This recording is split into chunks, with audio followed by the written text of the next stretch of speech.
कधी तुम्ही अशा बालकाबद्दल ऐकले आहे का, ज्याचा जन्म आईच्या गर्भातून नाही तर एका माशाच्या उदरातून झाला होता?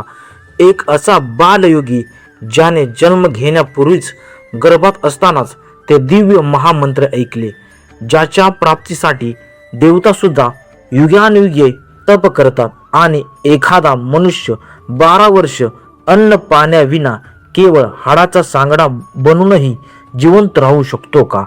आजची ही कथा कल्पना नाही तर कलियुगातील महान योगी श्री मच्छिंद्रनाथांच्या दिव्य जन्माची अद्भुत गाथा आहे. अलख निरंजन आदेश. द्वापर युग समाप्तीच्या मार्गावरती होते.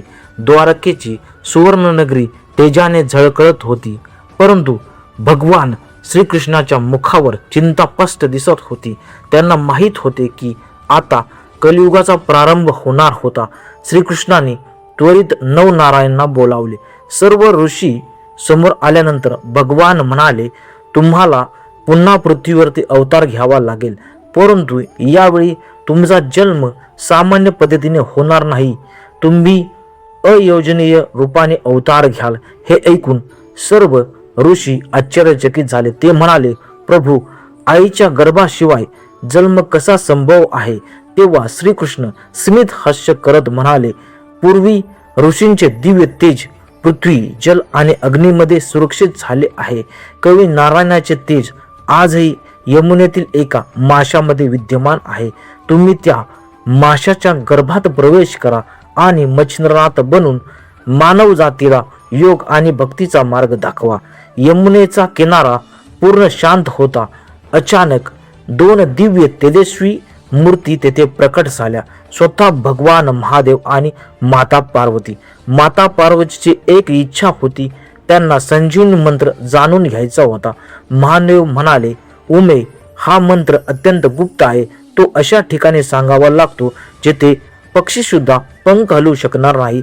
त्यांना वाटले नदी किनारा पूर्णपणे निर्जन आहे, परंतु पाण्याखाली एक विशाल मासा पोहत होता आणि त्या माशाच्या उदरामध्ये एक दिव्य गर्भ वाढत होते. महादेवांनी डोळे मिटले आणि संजीवनी मंत्राचा उच्चार सुरू केला. मंत्राचे दिव्य स्पंदन पाण्याच्या लाटांमधून थेट त्या गर्भापर्यंत पोहोचले आणि तेथे घडला इतिहास बदलणारा चमत्कार. त्या अजन्म बालकाने केवळ मंत्र ऐकला नाही तर त्याचा अर्थही समजून घेतला. त्याला त्याच क्षणी ब्रह्मज्ञान प्राप्त झाले. महादेव म्हणाले, उमे, तुला सर्व समजले का? पण त्याआधीच पाण्याखालून एक दिव्य आवाज घुमला, प्रभू, सर्व काही ब्रह्मस्वरूप आहे. मला सर्व समजले आहे. महादेव प्रसन्न झाले. ते म्हणाले, कवी नारायण, तुम्ही गर्भातच ज्ञान प्राप्त केले आहे. जन्मानंतर बद्रिकाश्रमामध्ये या, मी तुमची वाट पाहीन. काळ पुढे सरकत गेला. त्या माशाने नदी किनारे एक अंडे दिले, परंतु ते सामान्य अंडे नव्हते.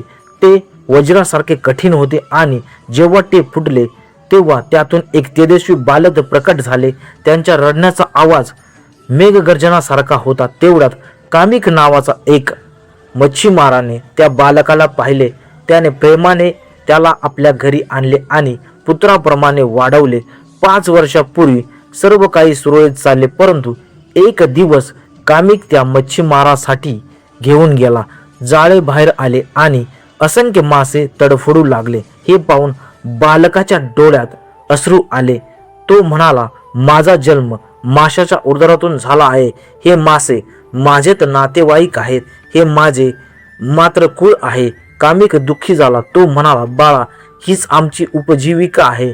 मच्छिंद्र शांतपणे म्हणाला, जर माझा मार्ग वेगळा असेल तर देवच माझे पालन करतील. पहाटेच्या वेळ होती. 5 वर्षाचा तो बालयोगी शांतपणे घराबाहेर पडला. त्याने एकदाही मागे वळून पाहिले नाही, कारण त्याला माहीत होते, मोह निर्माण झाला तर साधना अपूर्ण राहील. काटेरी वाट्या, घनदाट अरण्य, उन्हाळ्याचे तीव्रता आणि रात्रीची थंडी हे सर्व सहन करत तो पुढे चालत राहिला. जणू पृथ्वी स्वतः त्याच्या चरणाची स्वागत करत होते. थोड्याच अंतरावर यमुना नदी वाहत होती. गावकरी घाबरून ओरडले, अरे, हा बालक नदीत का उतरतो आहेस? तो बुडेल, परंतु मच्छिंद्रनाथ शांत होते.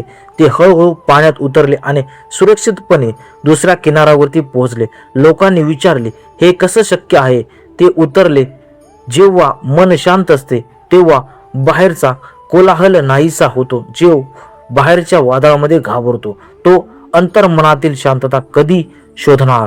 शेवटी मच्छिंद्रनाथ बद्रिकाश्रमातील पवित्र वनातमध्ये पोहोचले. तेथे एका पायाच्या उंबरठ्यावर किंवा अंगणावरती उभे राहून त्याने तपश्चर्या सुरू केली. 1 दिवस, 1 महिना, 1 वर्ष आणि अशी 12 वर्षे लोटली.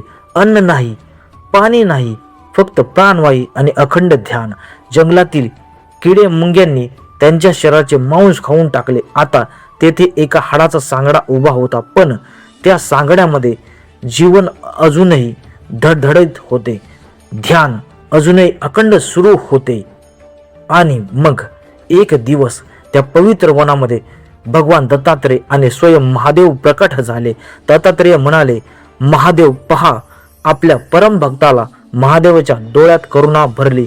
ते म्हणाले, हा माझा महान भक्त आहे. आणि जसेच महादेव त्या हाडाच्या सांगड्याला स्पर्श करण्यापुढे सरकवले, काय त्या सांगड्यात पुन्हा प्राण संचारित मच्छिंद्रनाथांना पुन्हा त्या दिव्य शरीर प्राप्त होईल का? या अद्भुत रहस्याचा उलगडा आपण पुढील भागामध्ये करू. तोपर्यंत अलख निरंजन आदेश.